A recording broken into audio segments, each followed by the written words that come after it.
विचार जब उद्देश्य, संकल्प और इच्छा से मिल जाए तब वे बहुत शक्तिशाली बन जाते हैं। ऐसे ही विचार को एडविन सी बार्न्स ने भी सच होते देखा। उसका विचार कोई साधारण विचार नहीं था। बार्न्स मिडवेस्ट से एक युवा व्यक्ति था जिसका सपना था कि वो ग्रेट इन्वेंटर थॉमस ए एडिसन का बिजनेस पार्टनर बने। उसकी ये इच्छा बहुत ही प्रबल थी। बार्न्स की इच्छा थी कि वो एडिसन के साथ काम करे, न कि उसके लिए। जब ये विचार बार्न्स के दिमाग में आया तब वह इस हालत में नहीं था कि इस विचार पर कार्य कर सके, क्योंकि उसके सामने बहुत सी समस्याएं थी। पहली तो यह कि वो एडिसन को जानता नहीं था। इसके अलावा उसके पास इतने पैसे नहीं थे कि वो ऑरेंज, न्यू जर्सी जाने के लिए ट्रेन की टिकट खरीद सके, और उसके पास कोई तकनीकी कौशल भी नहीं था। लेकिन ये बाधाएं बार्न्स को एडिसन की प्रसिद्ध कार्यशाला लेबोरेटरी, जो कि वेस्ट ऑरेंज, न्यू जर्सी में थी, तक पहुंचने से रोक नहीं सकी। बार्न्स अपना उद्देश्य पाने के लिए पूरा निश्चित था, और उसकी इसी इच्छा ने गरीबी को उसके आगे बाधा नहीं बनने दिया। 1905 में वह मालगाड़ी पर वेस्ट ऑरेंज पहुंचा और अपने आप को प्रसिद्ध एडिसन के सामने पेश किया और उसको कहा कि वो उसके साथ पार्टनरशिप करने यहाँ आया है। तब एडिसन के साथ खड़ी स्टाफ के सदस्य बार्न्स की बात सुनकर हंस पड़े, लेकिन एडिसन नहीं हंसा। एडिसन के साथ अपनी पहली वार्ता के दौरान बार्न्स एक साधारण आवारा व्यक्ति लग रहा था, लेकिन बार्न्स के भावों से ऐसा लगता था कि जिस उद्देश्य के लिए वह यहाँ आया था उसके प्रति वह पूरा डिटर्मिन्ड था। एडिसन ने भी उसके अंदर इस डिटर्मिनेशन को देखा और उसकी अभिलाषा देखकर उसे अपना सपना पूरा करने का एक अवसर प्रदान किया, लेकिन बिजनेस पार्टनर के रूप में नहीं, बल्कि फ्लोर स्वीपर के रूप में, और अपने साथ काम करने का एक अवसर प्रदान किया। बार्न्स ने इस ऑफर को स्वीकार कर लिया, लेकिन वह इस बात को सोचकर हतोत्साहित नहीं हुआ कि एडिसन ने उसे क्या जॉब ऑफर किया, बल्कि वो इसे अपने उद्देश्य को पूरा करने की दिशा में एक कदम मानता था। और वह जानता था कि इस ऑफर को स्वीकार करने के बाद उसे एडिसन से काफी कुछ सीखने, उसके विचार जानने का अवसर मिलेगा। उसके मन में एक निश्चित लक्ष्य था कि उसे एडिसन का बिजनेस पार्टनर बनना है, और ऐसा वह पाकर रहेगा, चाहे इसके लिए शेष जीवन लग जाए। यह उसके निश्चय, उसकी जिद, उसकी इच्छा का ही परिणाम था कि जिस अवसर की तलाश में था वह आया। करीब 2 साल एडिसन के लिए काम करने के बाद उसे एक स्वर्ण अवसर मिला, और इस मौके का वह पूरी तरह लाभ उठाना चाहता था। जब अवसर आया तो वह दूसरे तरीके से आया और दूसरी दिशा से आया, जिसकी बार्न्स ने आशा नहीं की थी। कई सालों की तैयारी के बाद इन्वेंटर एडिसन अपनी एडिसन डिक्टेटिंग मशीन, अब ईडीफोन, को कमर्शलाइज करना चाहते थे। एडिसन डिक्टेटिंग मशीन एक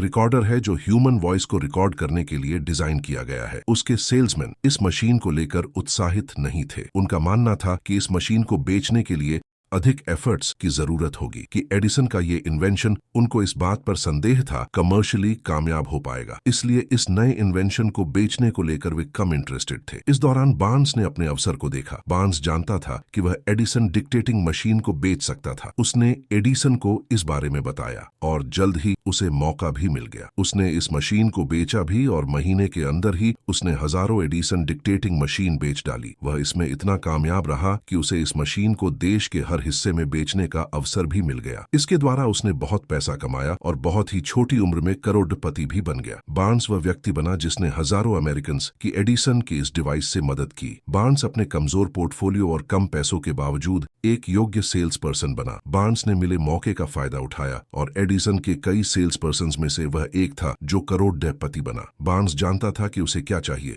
उसके निश्चय की वजह से ही उसका उद्देश्य हकीकत बन सका, जिस पर उसका पूरा फोकस था। नेपोलियन हिल ने बार्न्स के बारे में लिखा कि उसने यह सिद्ध किया कि वन में really think and grow rich. अगर आप में विश्वास हो तो आप कुछ भी पा सकते हैं। बार्न्स के इसी अटूट विश्वास, इच्छा और निश्चित उद्देश्य ने ही उसे वो सब दिलाया जिसकी उसने कल्पना की थी।